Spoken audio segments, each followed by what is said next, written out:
만일 너희가 번제하면 내가 너희를 여러 나라 가운데서 흩을 것이요.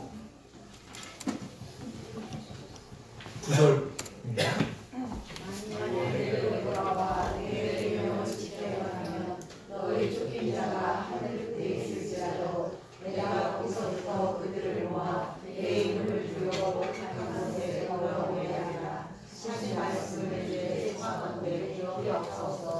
이들은 주께서 일찍이 큰 권능과 강한 손으로 구속하신 주의 종들이요 주의 백성이니이다. 주여 구하오니 귀를 기울이사 주의 기도와 주의 이름을 경외하는 어떤 주님께 들으시고 오늘 종이 흠하여 이 사람 앞에서 은혜를 비하옵소서 하였나니 그때 내가 왕의 술탕이 되었느니라. 아멘. 우리 화면 지워주시면 영상이 하나 있을 것입니다. 영상 한번 보도록 하겠습니다.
This is his scrapbook. There are all kinds of fascinating pictures in it. As you can see, this is a picture of Nicholas Winton himself with one of the children he rescued. Back here is the list of all the children. This is Vera Diamant, now Vera Gissing. We did find her name on his list. Vera Gissing is with us here tonight. Hello, Vera. And I should tell you that you are actually sitting next to Nicholas Winton.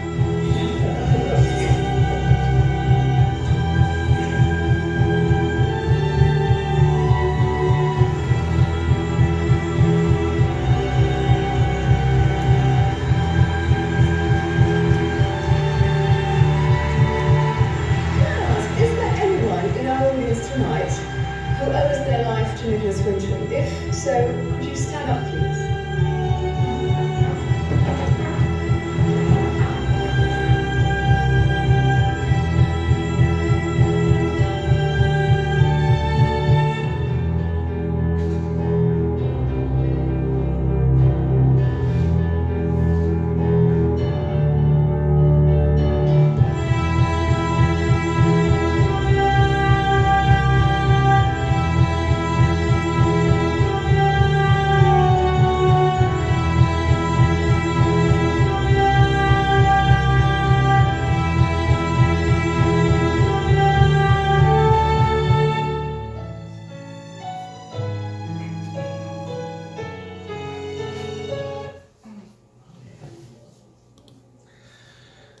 영상처럼 다음 주가 우리 새생명 축제가 있는 주간입니다.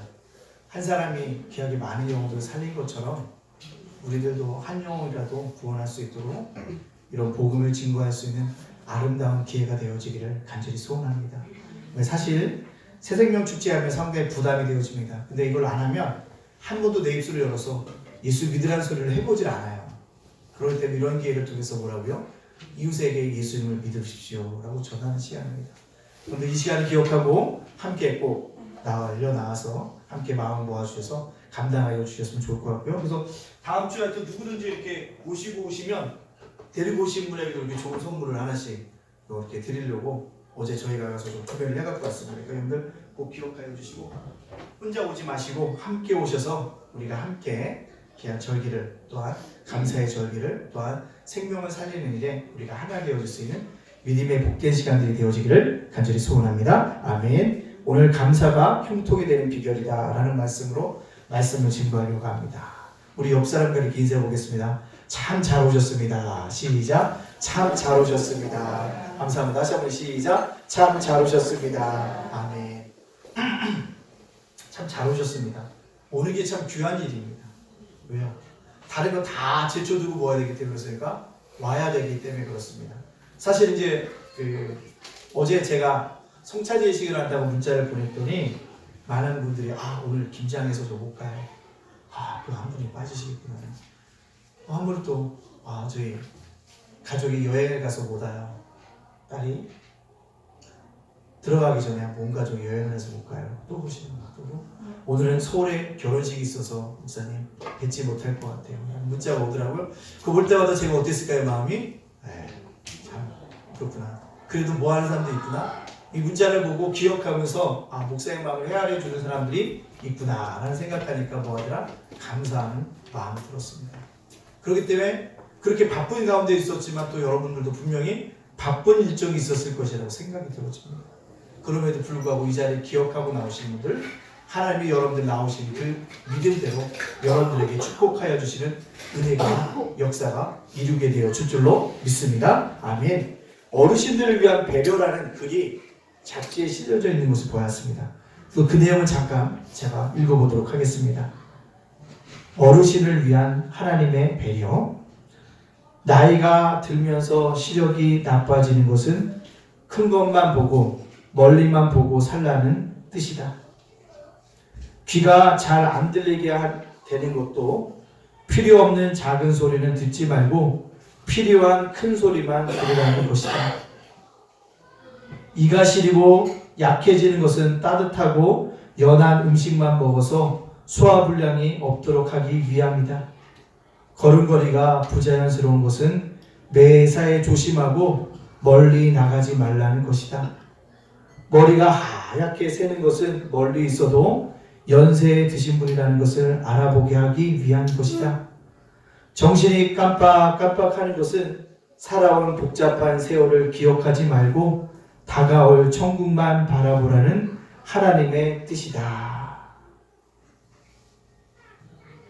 어떻게 나이 드신 우리 어르신들 동의하십니까? 예, 그렇습니다. 나이가 들수록 시력이 나빠지고요, 귀가 잘 안 들리고요, 이도 시리고 걸음걸이도 부자연스럽습니다. 머리가 염색을 하지 않았음에도 불구하고 서리가 내온 것처럼 뭡니까? 하얘집니다. 근데요, 육신이 하루하루 살는데 문제는 뭐냐면 마음 또한 뭐해져 합니까? 약해져.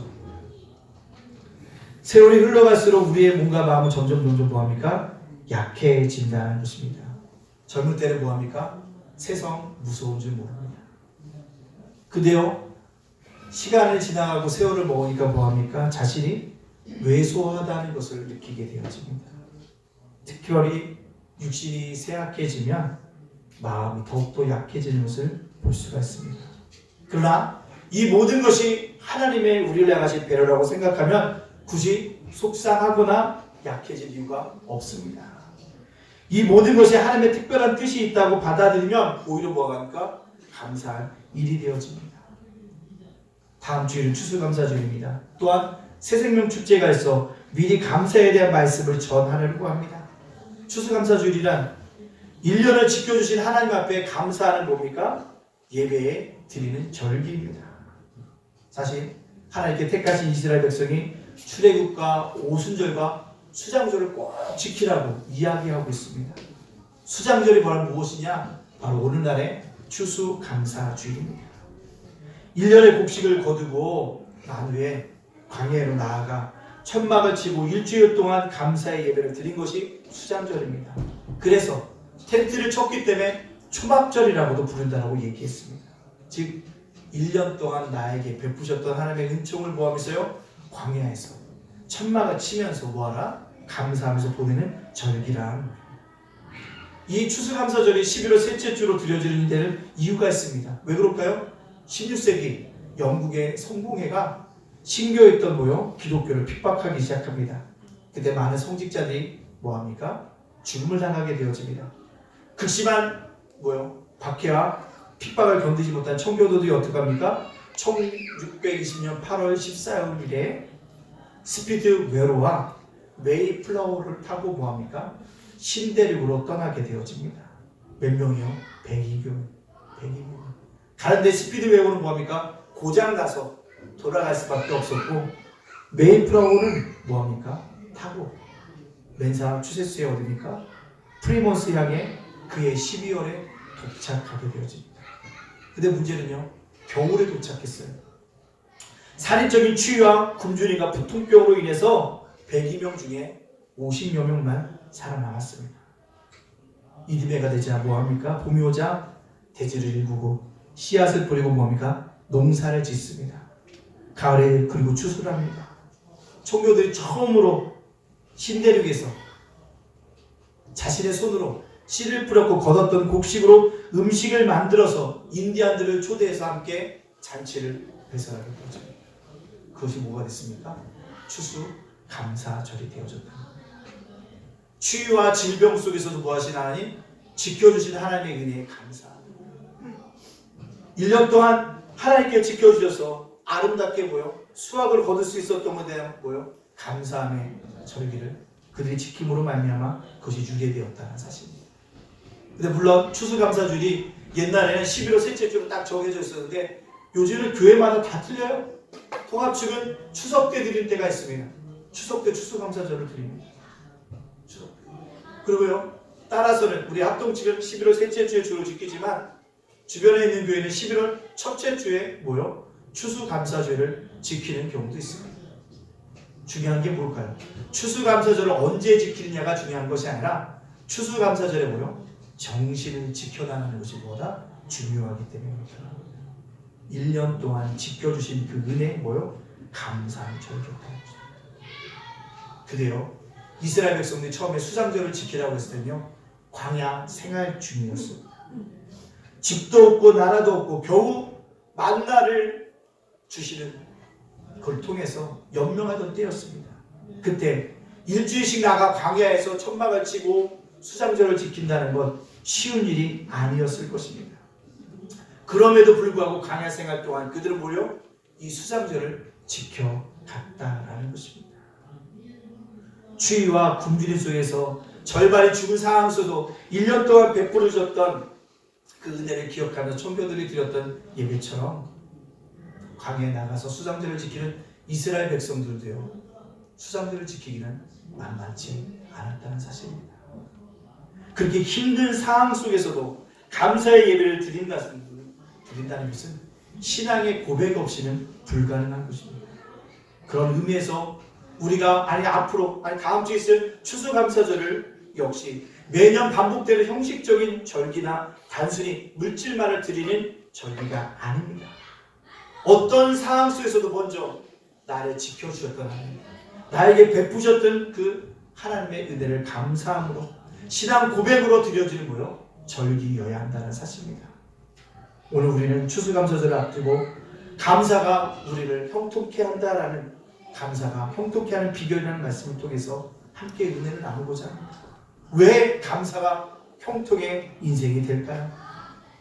오늘 본문에 느헤미야가 등장합니다.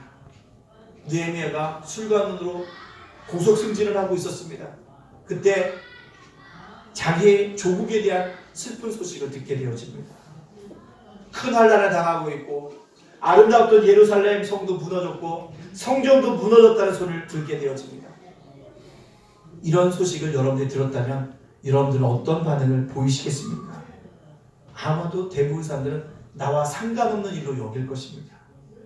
좀 깊이 조국을 생각하는 사람이 있다면 비록 멀리 떨어져 있지만 조국이 참 안 됐네 라는 뭐요? 동정심을 가질 수 있을 것입니다. 근데요, 느헤미야는 달랐습니다. 이 소식을 듣고 뭐합니까? 무릎을 꿇습니다. 수일 동안 금식하며 뭐합니까? 하나님 앞에 기도합니다. 그 내용을 뭐라 보면 먼저 뭡니까? 하나님의 궁유를 구하고 있다는 것입니다. 하나님 앞에 범죄한 자신의 죄들을, 자신 민족의 죄들을 자신이 지은 죄처럼 자복하면서 하나님께 용서해달라고 기도하고 있다라는 사실입니다. 이 눈물을 흘리는 이 느헤미야를 향해서 하나님께서 뭐합니까? 비전을 주신다는 것입니다. 어떤 비전을 주십니까? 예루살렘 성전을 벽을 뭐예요? 재건하려고 하는 그 비전을 그에게 주시고 있다라는 사실입니다. 그리고 어떻게 기도하고 있습니까? 우리 11절에 있는 말씀 한번 띄워주시겠습니다. 11절입니다.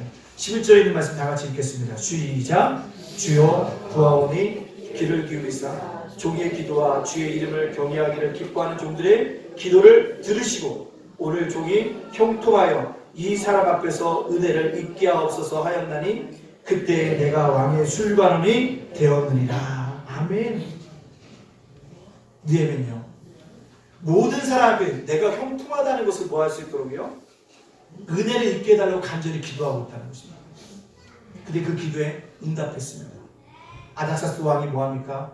그가 성전을 재건하자 하니까 보냅니다. 혼자 보내는 것이 아니라 뭘 보냅니까? 경호원들을 붙여보냅니다. 또 뭘 보냅니까? 성전을 지을 만한 뭐합니까? 돈도 물자도 제공해서 함께 보내는 것을 볼 수가 있습니다. 이런 은혜 가운데 느헤미야는 도착한 지 며칠 만에요?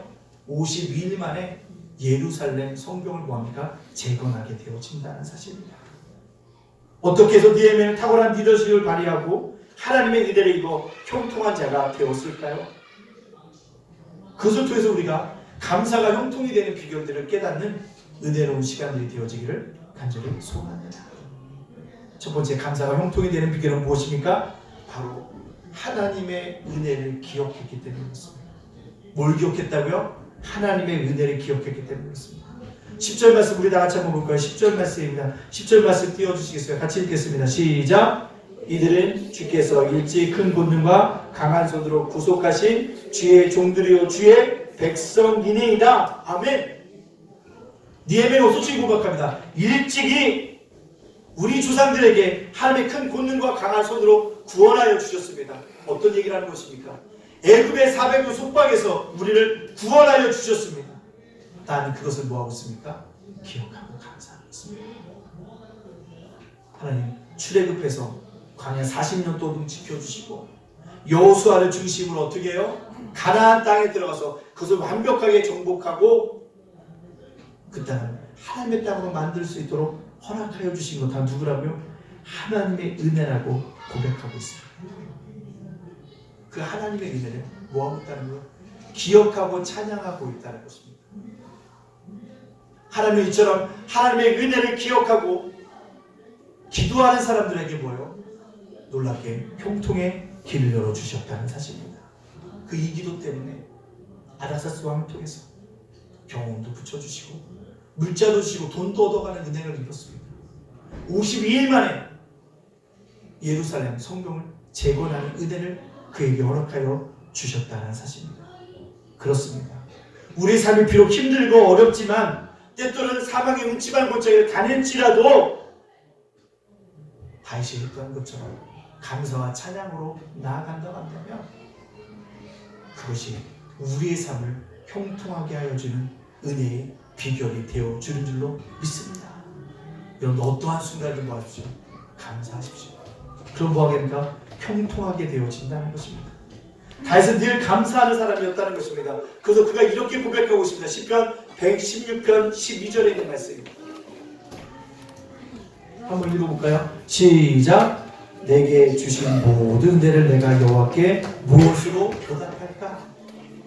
내게 주신 모든 은혜를 내가 여호와께 무엇으로 보답할까? 이 생각을 가지고 살았던 사람 누굽니까? 다윗입니다. 모든 것이 하나님께 감사했다는 것이죠. 결국 다윗은 뭐라고 합니까? 내 마음에 합한 자라고 하나님께 뭔가 인정받고 사랑받고 나아가는 사람이었다는 사실입니다.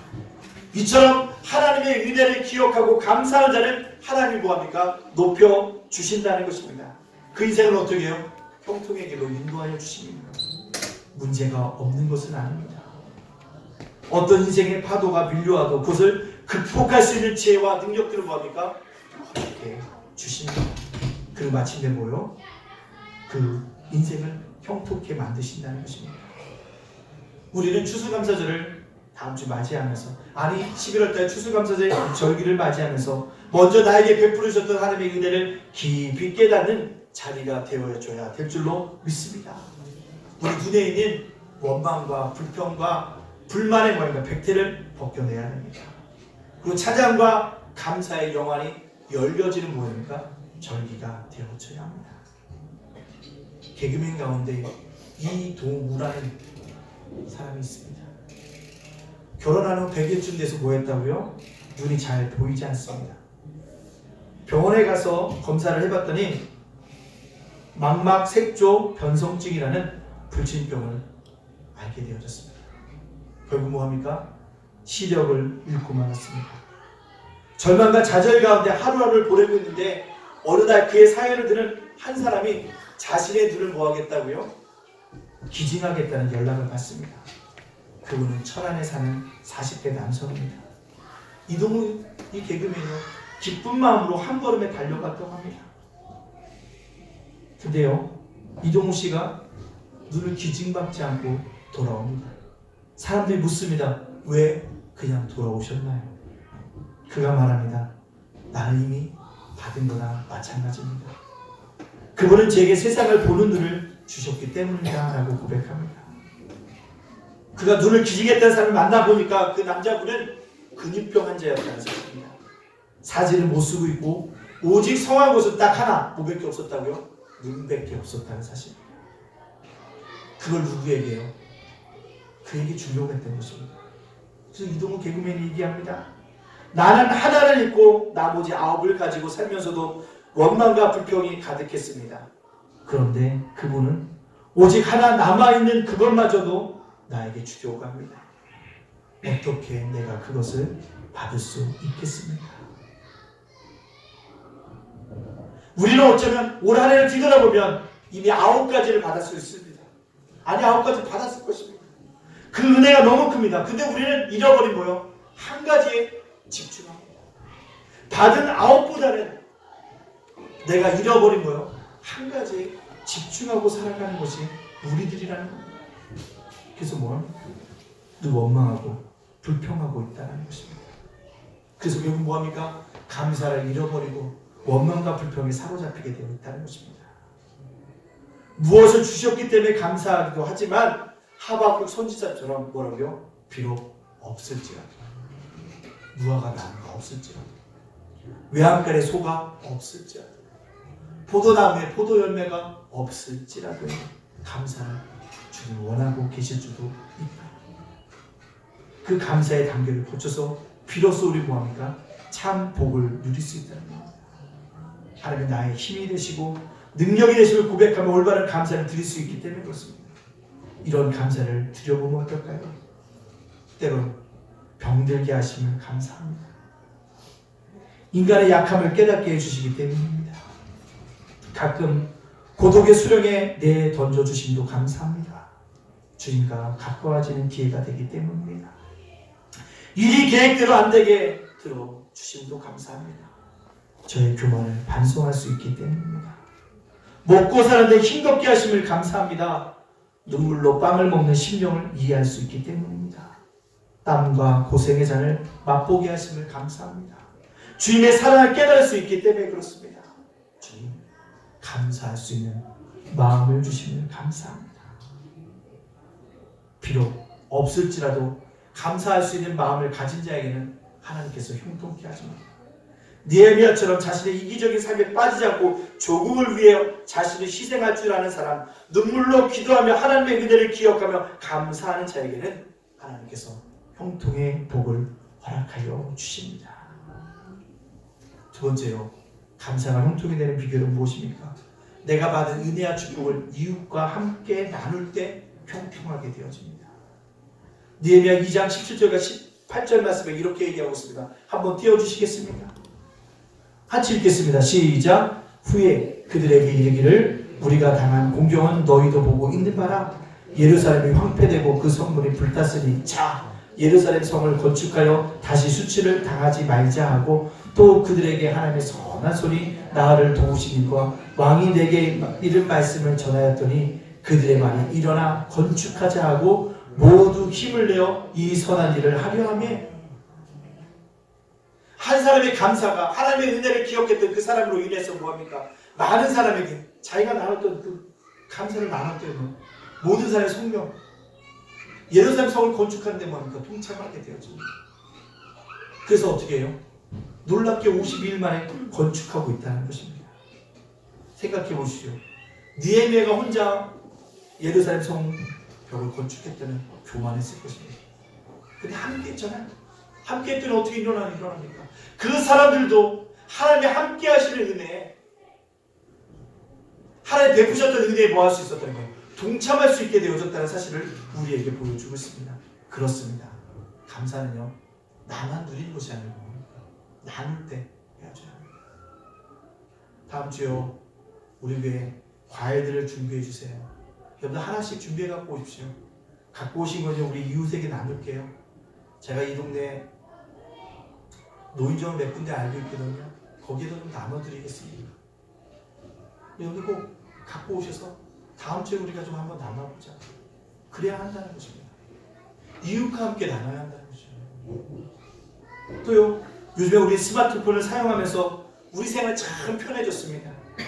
그죠? 컴퓨터 앞에 앉아서 일을 처리하지 않더라도 스마트폰으로 웬만한 거 다 볼 수 있어요. 근데요, 문제는 뭐냐면 너무 생활이 편해지다 보니까요, 우리는 조금만 불편해도 뭐합니까? 불평합니다.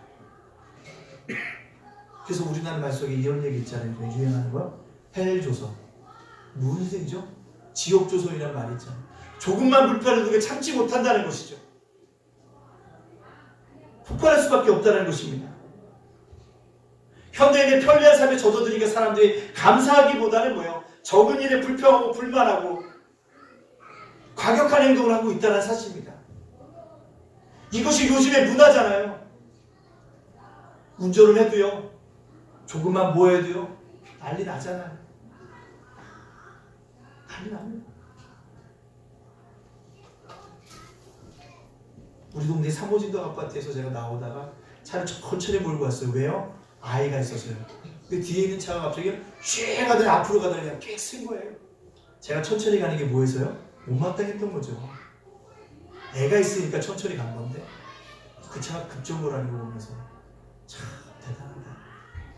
단지면서 대단하다. 라는 생각이 듭니다. 왜 그런 마음이 들까요? 편리한 시대에 살고 있지만 더 많은 우리의 조급함을 우리를 뭐합니까?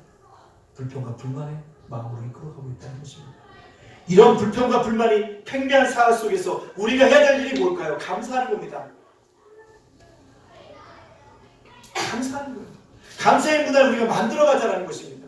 추수감사절을 통해서 나만 감사하는 것이 아니라 내가 감사를 나누면 말미암아 그도 뭐하게 하지 감사의 사람으로 만들어가는 것, 이것이 바로 추수감사절의 의미라는 것입니다. 그 추수감사절 아까도 얘기했죠. 청교도는요 혼자 추수감사절을 지내지 않았어요. 인디안들을 초대했습니다. 지금도요 미국에서 추수감사할 때 보니까 이웃을 다 초대해서 하니까 뭐합니까? 7년째 먹여주잖아요. 우리가 새생명 축제를 왜 추수감사절에 하는 이유가 무엇이냐? 함께 나누려고 하는 것입니다. 이웃과 함께. 그래서 음식도 준비하고 떡도 준비하고 과일도 준비하고 함께 나누려고 하는 것입니다. 그때 오시면 다음 주 오시면 찬양도 들을 것이고 또 뭐요? 간증하는 시간도 있어서 간증하시는 귀한 간증의 전도사님 간증도 듣게 되어질 것입니다. 우리가 뭐합니까? 감사를 나누는 거죠. 우리의 감사의 뭐요? 바이러스를 전염시켜야 한다는 사실입니다. 그럴 때 나도 은혜가 넘쳐나지만 내가 이웃에게 전하는 그 감사를 통해서 이웃도 형통해지는 은혜가 있게 되어질 줄로 믿습니다. 불평의 시대에 감사의 모습을 보여줌으로 말미암아 감사의 문화를 만들어 가자는 것입니다. 말씀 마치려고 합니다. 11월은 추수 감사의 계절입니다. 감사의 마음을 품고 감사의 표현을 자주 하고 감사하는 생활을 회복한다면 우리는 분명히 형통의 은혜를 누리는 형통의 축복을 누리는 믿음의 사람들이 되어줄 줄로 믿습니다. 그 이웃에게 나눠주세요. 그 이웃에게 나눠주는 그 감사가 그가 받지 못한다는 거요 나에게 부메랑이 되어 돌아옴으로 말미암아 더 큰 형통의 복이 나에게 이루어지는 복된 감사의 절기가 되어주시기를 주님의 이름으로 축복합니다. 아멘. 이 시간 우리 성찬 예식을 거행하도록 하겠습가 우리 찬송가 228장 우리 화면에 있습니다. 우리 함께 찬양하겠습니다. 띄워주시겠습니까?